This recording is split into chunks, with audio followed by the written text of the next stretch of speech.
Hello friend, welcome to my YouTube channel RK teach line में आपका स्वागत है। जैसे व्याकरण से क्लास 10 में 20 से 25 क्वेश्चन पूछा जाता है। जैसे हम आज संधि बताने के लिए जा रहे हैं और वो भी ट्रिक द्वारा। देखिए, संधि के कितने भेद हैं?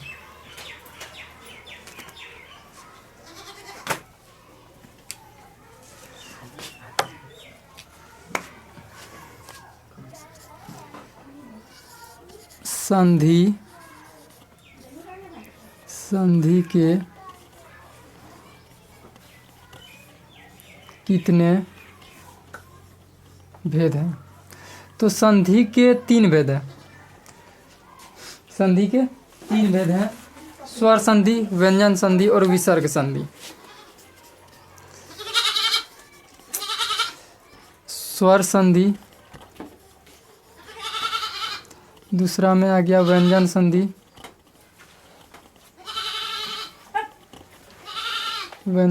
तीसरा में आ गया विसर्ग संधि। विसर्ग संधि। अब देखते हैं, संधि के 3 भेद होते हैं: स्वर संधि, व्यंजन संधि और विसर्ग संधि। जैसे स्वर संधि के फिर 5 भेद हो जाते हैं। स्वर संधि के 5 भेद होते हैं। इनमें है दीर्घ संधि, गुण संधि, वृद्धि संधि, यन संधि और अयादि संधि। जैसे स्वर संधि के कितने भेद हैं? तो 5 भेद हैं। अब स्वर संधि बताने के लिए जा रहे हैं। स्वर संधि के कितने भेद हैं? स्वर संधि के कितने भेद हैं? स्वर संधि के 5 भेद हैं। पहला दीर्घ संधि, दूसरा में हो जाता है गुण संधि, तीसरा में हो जाता है वृद्धि संधि, चौथा नंबर में हो जाता है यन संधि और 5वां में हो जाता है अयादि संधि। तो स्वर संधि के 5 भेद। अगर पूछा जाए कि संधि के कितने भेद है? संधि के 3 भेद है: स्वर संधि, व्यंजन संधि और विसर्ग संधि। अब जैसे स्वर संधि के 5 भेद है। तो स्वर संधि के 5 भेद: दीर्घ संधि, गुण संधि, वृद्धि संधि, यन संधि और अयादि संधि। जब देख लेते हैं दीर्घ ट्रिक के द्वारा इसको सीखेंगे निकालने। जैसे देखिए, दीर्घ में क्या होता है? दीर्घ में बड़ा होता है। तो इसको सिर्फ हमको याद क्या रखना है? बड़ा। दीर्घ में बड़ा, यानी कि दीर्घ संधि में सेकेंड अक्षर बड़ी मात्रा की होती है। दीर्घ संधि में सेकेंड अक्षर जो आती है बड़ी मात्रा में होती है।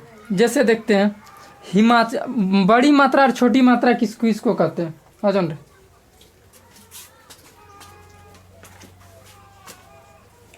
तो बड़ी मात्रा और छोटी मात्रा हम किसको कहते हैं? एक चीज बताइए।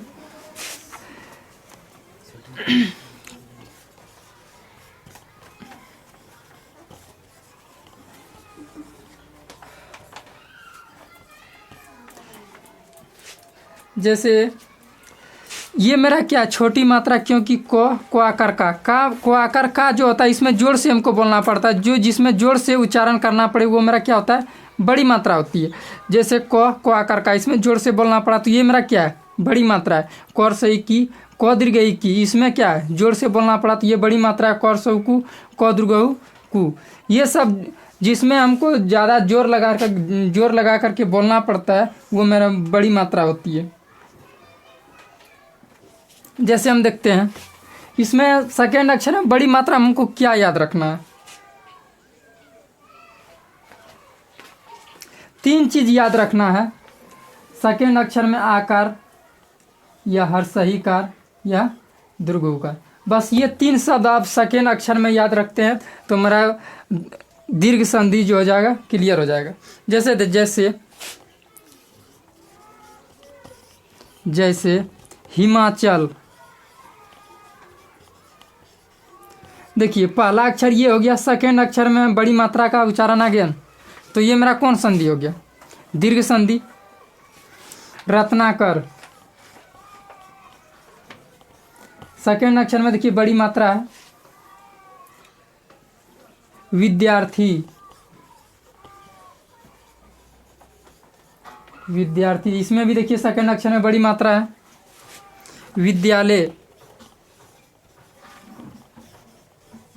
विद्यालय, सेकेंड अक्षर में बड़ी मात्रा, तो कौन संधि? तो दीर्घ संधि आ रहा है। जैसे ग्रीस, इसमें देखिए सेकेंड अक्षर में बड़ी मात्रा आ रहा है, तो ये भी मेरा दीर्घ संधि है।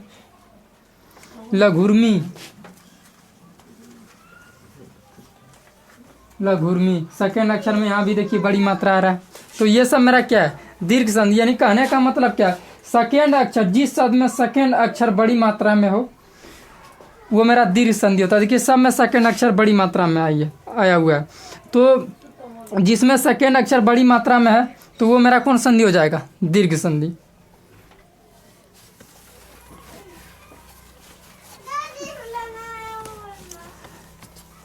दीर्घ संधि बता दिए। अब देखिए गुण संधि। गुण संधि में आपको सिर्फ याद रखना है एकार और ओकार, ये दो चीज़ आपको याद रखना है कि इसमें गुण संधि में। तो इस तरह नहीं, इस तरह बताते हैं इसको। गुण संधि में आपको याद रखना है गुण संधि। गुण संधि में आपको याद रखना है एकार और ओकार। यानी कि जिस शब्द में एकार और ओकार का उच्चारण होता है वो मेरा गुण संधि हो जाता है। जैसे भारतेंदु,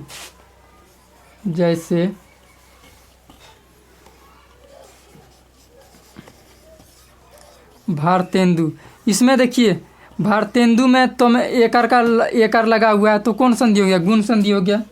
गणेश, एकार की मात्रा लगी हुई है, तो ये भी मेरा क्या हो गया? गुण संधि हो गया, एकार की मात्रा लगी हुई है। महेंद्र, इसमें भी एकार की मात्रा लगी हुई, तो ये मेरा कौन हो जाएगा? ये भी मेरा गुण संधि है। रमेश, इसमें भी एकार की मात्रा लगी हुई, तो ये भी मेरा क्या हो जाएगा? एकार। जिसमें एकार और ओकार लगा हो, इसमें सेकेंड अक्षर हमको नहीं देखना है, इसमें सिर्फ देखना है एकार और ओकार की मात्रा। अगर ये दो शब्द मिल रहा है तो मेरा वो गुण संधि हो जाता है। जैसे गुण संधि का उदाहरण हम और दे रहे हैं, जैसे चंद्रोदय,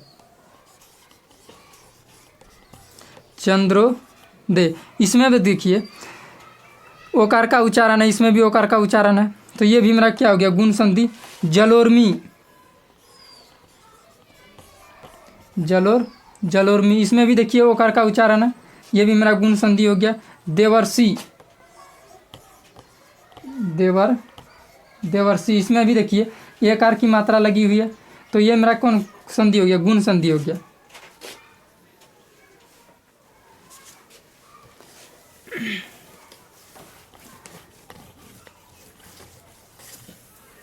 अब वृद्धि संधि बचा हुआ है।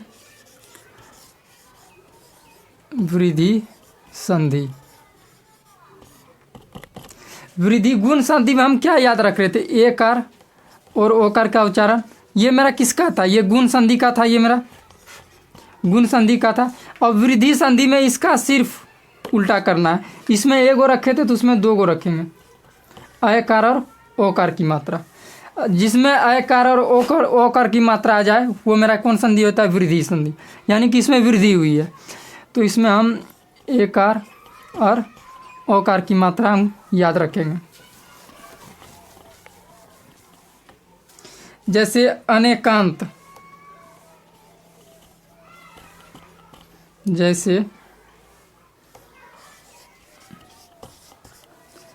अनेकांत। इसमें देखिए अकार की मात्रा लगी हुई है। मत्यक्ष, इसमें भी एकार की मात्रा लगी हुई है। तथैव, तथैव इसमें भी एकार की मात्रा लगी हुई है। तो ये सब मेरा जिसमें एकार औकार की मात्रा लगी हुई है तो वो मेरा वृद्धि संधि होता है। जैसे वनौषधि, वनौषधि इसमें भी औकार की मात्रा लगी हुई है तो ये भी वृद्धि संधि है। जैसे महोज, ये भी मेरा औकार की मात्रा लगी है तो ये भी मेरा क्या हो जाएगा, वृद्धि संधि। तो वृद्धि संधि हो गया।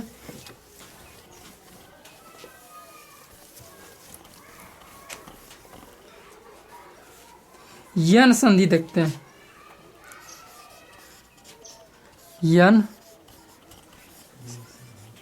यन संधि, इसमें याद रखना है य, र, ल, व के पहले आधा शब्द आए तो यन संधि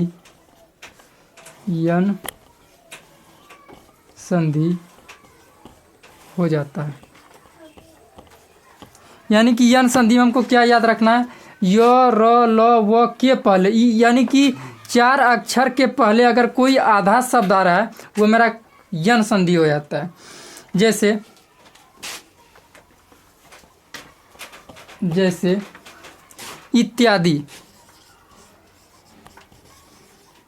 इत्यादि की यो के पहले आधा शब्द आ गया है तो ये मेरा कौन संधि हो गया, यन संधि।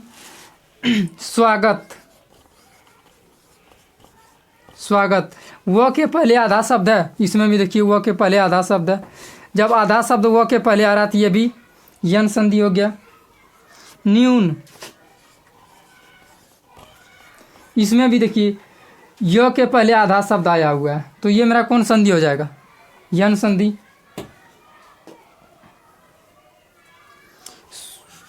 स्वागतम देखिए वो के पहले आधा शब्द आया हुआ है तो ये मेरा कौन संधि, यन संधि हो जाता है।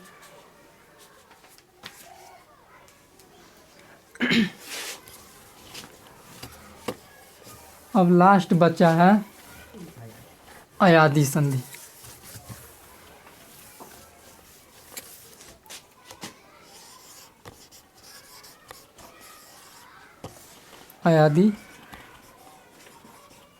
अयादि संधि देखिए ये जो होता है बिल्कुल 2 अक्षर या 3 अक्षर का होता है। बस याद रखना ये शब्द बहुत छोटा होता है, यानी अयादि संधि जो होता है ये बहुत छोटा होता है। जैसे नयन, छोटा होने का मतलब यानी 2 से 3 शब्द, 2 शब्द का रहेगा या 3 शब्द का रहेगा। यानी नयन मेरा छोटा शब्द है यानी 2 या 3 शब्द का रहेगा तो ये मेरा कौन हो जाएगा, अयादि संधि। जैसे नाविक इसमें भी 3 शब्द है।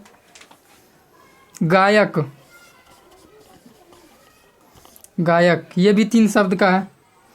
पवन ये भी 3 शब्द का है।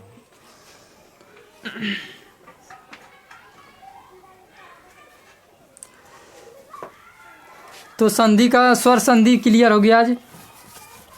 अब कुछ बना के देख लेते हैं।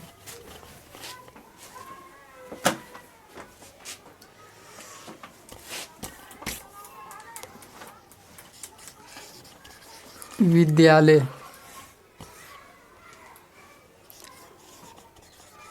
विद्यार्थी, स्वागत, न्यून,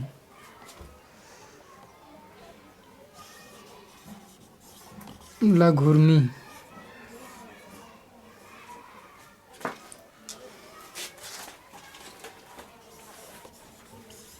रमेश, दिनेश, पवन। जैसे विद्यालय कौन सा संधि है? दीर्घ संधि। किसको कैसे पकड़े? जब देखिए इसमें सेकेंड अक्षर में बड़ी मात्रा लगी हुई है, तो ये कौन संधि हो जाएगा मेरा? दीर्घ संधि ये हो जाएगा मेरा, दीर्घ संधि। ये दीर्घ संधि। विद्यार्थी, इसमें भी सेकेंड अक्षर में बड़ी मात्रा है, ये भी दीर्घ संधि हो जाएगा, दीर्घ संधि। स्वागत, देखिए योर और ल वो के पहले अगर आधा शब्द आता है वो यन संधि हो जाता है। यानी देखिए वो के पहले आधा शब्द है स्वागत में, तो ये मेरा कौन संधि हो गया? यन संधि। अब देखिए न्यून, यो के पहले इसमें भी आधा शब्द आया हुआ है, तो ये भी मेरा यन संधि हो जाएगा, यन संधि। लघुर्मी, सेकेंड अक्षर में देखिए बड़ी मात्रा है, तो ये कौन? दीर्घ संधि हो जाएगा, दीर्घ संधि। रमेश, इसमें एक आर की मात्रा लगी हुई, तो ये मेरा कौन संधि हो जाएगा? गुण संधि, गुण संधि। दिनेश में भी एक आर की मात्रा लगी हुई है, भी गुण संधि। पवन, जैसे ये 3 अक्षर का है, तो ये अयादी, संधि। थैंक यू दोस्तों। अगर आपको ट्रिक पसंद आता है, चैनल को सब्सक्राइब करें, लाइक करें। अगला टॉपिक अगले दिन लेकर के आएंगे फिर। संज्ञा, जैसे मुख्य रूप से संज्ञा के कितने भेद हैं? मुख्य रूप से संज्ञा के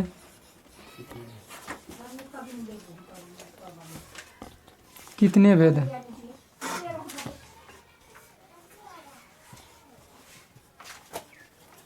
मुख्य रूप से संज्ञा के 3 भेद हैं। पहला व्यक्तिवाचक संज्ञा,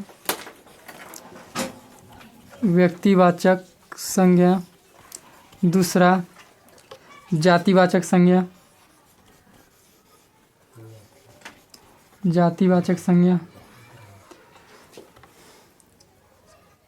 समूहवाचक संज्ञा।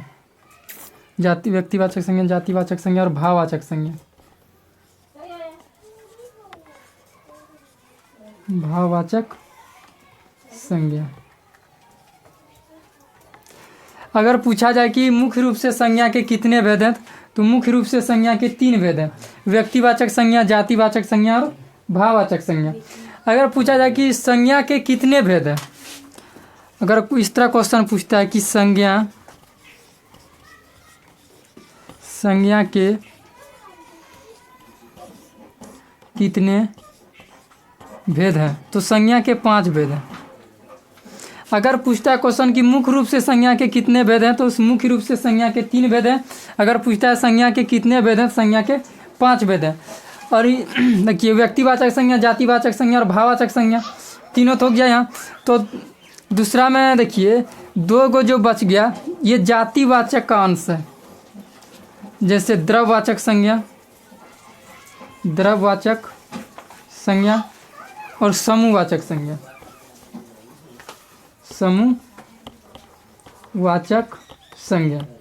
तो 5 भेद हो गया। जैसे अगर पूछ रहा है कि मुख्य रूप से संज्ञा के कितने भेद हैं, तो मुख्य रूप से संज्ञा के 3 भेद हैं। अगर संज्ञा के कितने भेद हैं, संज्ञा के 5 भेद हैं।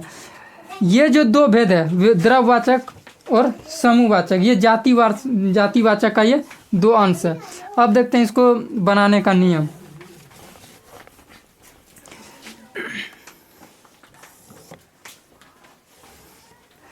व्यक्तिवाचक संज्ञा में आपको याद रखना है 1, जातिवाचक में रखना है अनेक,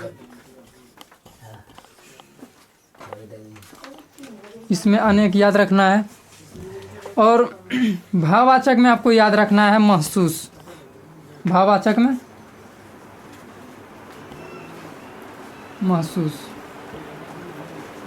3 चीज़ आपको याद रखना है, व्यक्तिवाचक में 1, जातिवाचक में अनेक और भाववाचक में महसूस।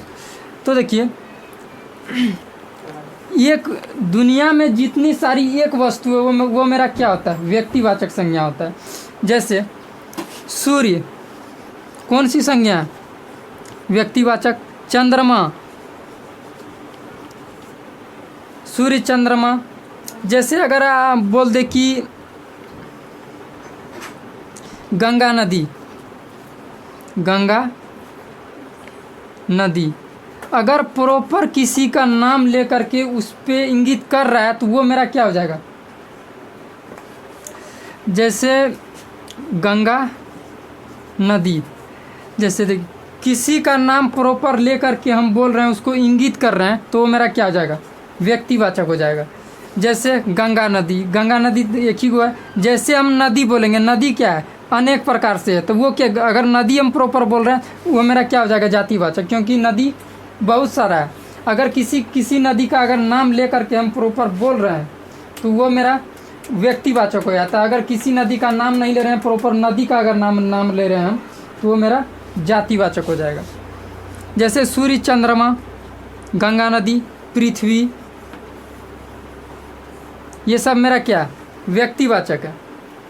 दुनिया में जितनी सारी एक वस्तु है वो मेरा व्यक्तिवाचक होता है। जैसे जातिवाचक देख लेते हैं। जातिवाचक में जैसे गाय, भैंस, तारा, ये सब क्या है, अनेक है। प्रॉपर हम किसी का नाम लेकर के हम नहीं बोल रहे हैं, तो ये मेरा क्या, अनेक है, इसलिए हम बहुत सारा है इसमें, इसलिए मेरा ये क्या हो जाएगा, जातिवाचक हो जाएगा, क्योंकि इसमें जातियां हैं। जैसे देख लेते हैं, और इसमें नदी, बकरियां,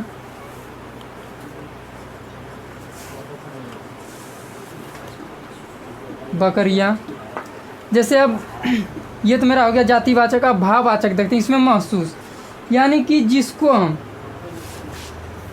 भाव के द्वारा भाव से हम उसको प्रकट करते हैं, यानी कि जिसको हम महसूस करके बताते हैं। जैसे दर्द मेरा क्या है, भाववाचक संज्ञा। जैसे अगर दर्द कितना होता है या नहीं होता, ये हम सिर्फ क्या, उसको भाव से हम प्रकट करके बताते हैं कि बहुत सारा दर्द है या कम दर्द है। यानी ये हम नहीं बता सकते हैं कि उसमें आधा किलो दर्द है या 1 पाव दर्द है, यानी उसको भाव के द्वारा हम प्रकट करके हम बता सकते हैं जो बहुत ज़ोर से दर्द दे रहा है। जैसे दर्द मेरा क्या हो गया, भाववाचक संज्ञा हो जाएगा। जैसे हवा भी मेरा भाववाचक संज्ञा है। बुढ़ापा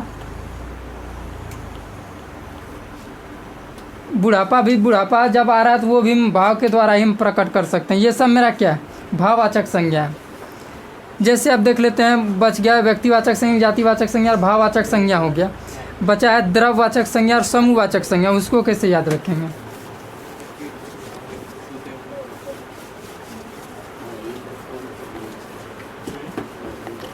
द्रव्यवाचक संज्ञा, द्रव्यवाचक, ये क्या था, चौथा नंबर, 5वां नंबर में समूहवाचक संज्ञा, समूहवाचक संज्ञा। पहला नंबर देखो, द्रव्यवाचक किसको बोलते हैं, जो लिक्विड पदार्थ में उसको हम द्रव्यवाचक बोलते हैं। जिसको हम नाप तोल सकते हैं पर उसको हम गिन नहीं सकते, वो मेरा क्या होता है, द्रव्यवाचक संज्ञा होता है। जैसे पानी को हम नाप सकते हैं, तोल सकते हैं पर गिन नहीं सकते, इसलिए मेरा ये क्या हो गया, द्रव्यवाचक संज्ञा। चावल, तेल, घी, आटा, ये सब मेरा क्या है, द्रव्यवाचक संज्ञा, जिसको हम सिर्फ याद रखना, जिसको हम नाप सकें और तोल सकें। अगर हम नहीं गिन पाते, नाप सकें तोल सकें पर गिन न पाए, तो वो मेरा क्या होता है, द्रव्यवाचक संज्ञा। समूहवाचक संज्ञा देखिए किसको कहते हैं। समूहवाचक संज्ञा, समूह का मतलब क्या, झुंड। जैसे सभा, मेला,